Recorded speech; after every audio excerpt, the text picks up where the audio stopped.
Okay, so we're just going to have a little look now about the basic connections of your RT4 Baitboat to your tablet and your transmitter box, and then maybe a little look at some mapping.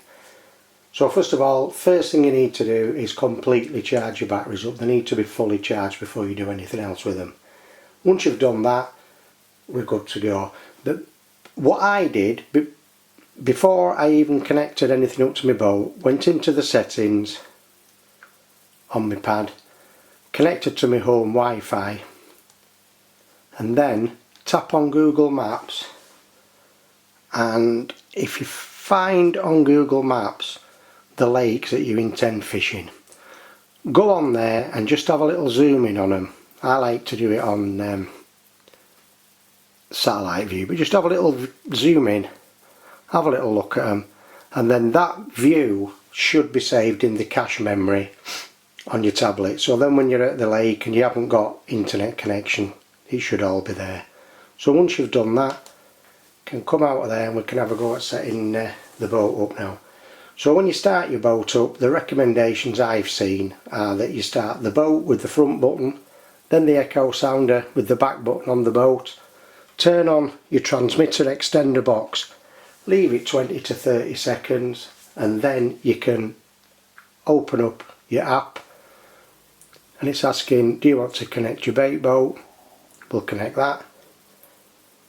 There we go, it's just initialising Bluetooth. Once it is connected, on the side of your extender box there is a blue flashing light which will become permanently on once it's connected. Once you've done that, the options along the top here, if you tap on settings, connect to your control box, tap that, there's your bait boat, tap that and just let that connect.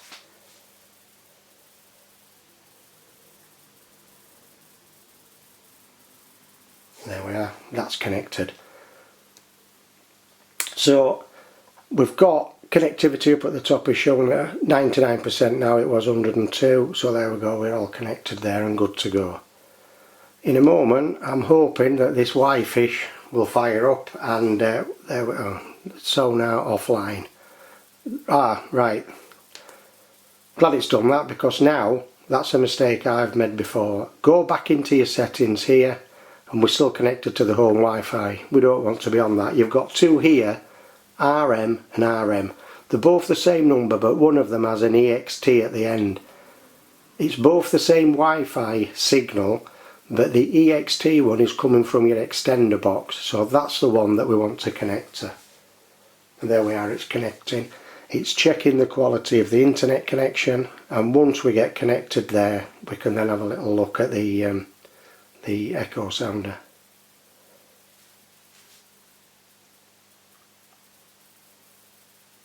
And there we are. It says internet may not be available, which it obviously won't be because you're not connecting to an internet source, you're just connecting to a Wi-Fi signal. So come out of that, back into the app. I don't know why, but it always seems to want to reconnect to this one, which I always do when I go back in.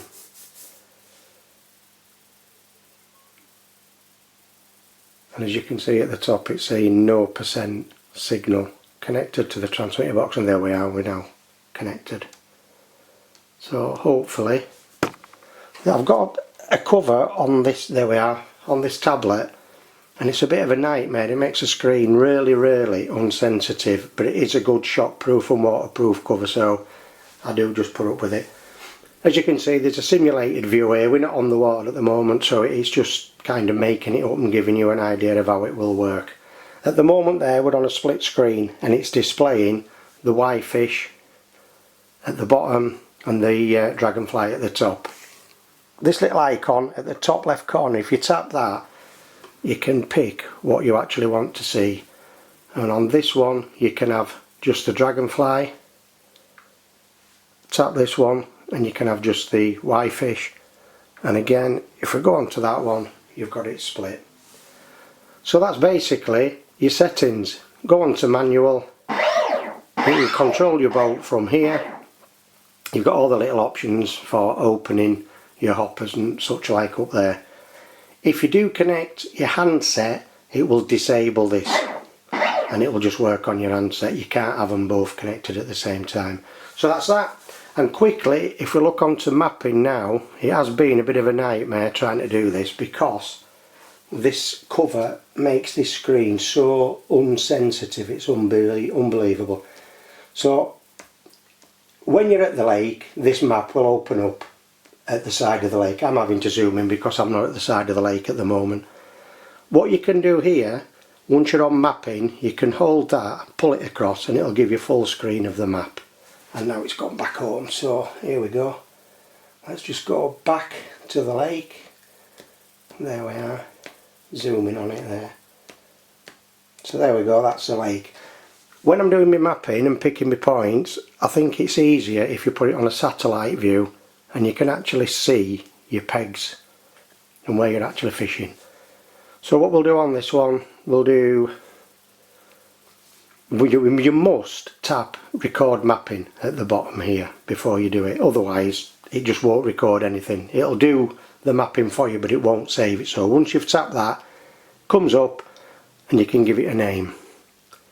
So type in the name that's relevant, start record, there we go, so we're good to go. So now to do your mapping, tap to map, a little pop up there comes and it tells you about a short press to make your point, and if you want to change it just press it and hold it and it will delete the point. So there we go, we can close that down. This is going to be a bit dodgy because this screen's not very sensitive with this cover, but you need to pick where you want your boat to start its mapping. So tap on the screen, there we go, and we want it to go out to there, then across to there, and then back down here. What we have to do then is close this box up. So by tapping back on point 1, it's closed that box and made that an area. Now we've got this. Do we want to rasterize the selected area? Basically that's asking, do we want to send the boat up and down in that area recording with the echo sound? And obviously we do, but you've got a couple of options. Orientation by default is vertical, which means the boat will go up away from you and back towards you, or you can have it horizontal going left to right. I prefer vertical. There you go. It also defaults onto 20 for the raster. You've got 10, 20, 30, and that's the distance between each pass that the boat makes. So you can have it going up and down in 10 metres apart, or 20 metres apart, or 30. Well obviously if you have it at 10 it's going to be more accurate. So we'll go for 10, yes, create a raster. And that's showing you the path that the boat's going to take along that area, recording for you. When you press start down here in the bottom right hand corner, your boat will just set off and it'll follow those paths. What I will say is, before you press start, make sure your boat's on the water facing roughly the direction that it's going to head off in. Don't have it too close to your rods, which I once did, and it just clattered into my rods as it spun itself round to get its orientation. So have it facing in roughly the right direction and well cleared of your rods. Press start and you can just leave it. It'll go to all these points up and down, and then once it's got to the last point it will just stop. Then once it's done that, tap up at the top right, map generation. That does take quite a while, and what it's doing, it's creating the overlay to go on the map, which is going to show all your depths and everything. So I haven't actually done it, so there we go, we can come out of that now. I'll close that down and then we'll just do a raster that I did before. So yes, we'll connect that. So what we do now, to have a look at the raster that we've created, once this reconnects, okay, so tap on mapping. So now once it's gone through its thing and created the mapping, if you want to look at your overlays, tap overlays, and then you can pick the ones that you want. They will all have names. You can do 2, 3, 4, as many as you want of the same peg, and you can ask it to put all those overlays on. And assuming the boat's gone over different areas each time, it will just put more information on. So what we'll do here, we'll just do this peg 13 and 14 area. There we go. Display overlays on map. There we go. Again, it's come back here, so I need to just zoom back out and go and actually find the lake. There we are. Now when I zoom in, you can see this blue area. That's where it's displayed it over, and again you can slide that across, make it full screen, and where it says normal, which is showing it as a map, if I tap on that, oh, we've lost it again, brilliant, there we go, but it's gone, it will go into satellite view, and that's where it actually is. Let's have a look now.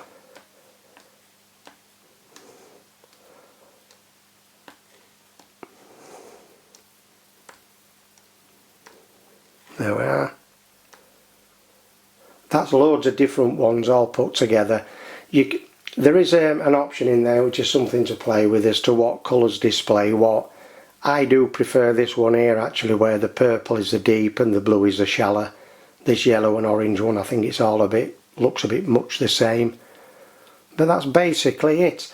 Once you've saved those, they'll stay in your memory for as long as you want them to, until you delete them, and each time you fish the same peg, if you remap it, you can always put more and more overlays on. And there you go, I hope that's helpful. Cheers.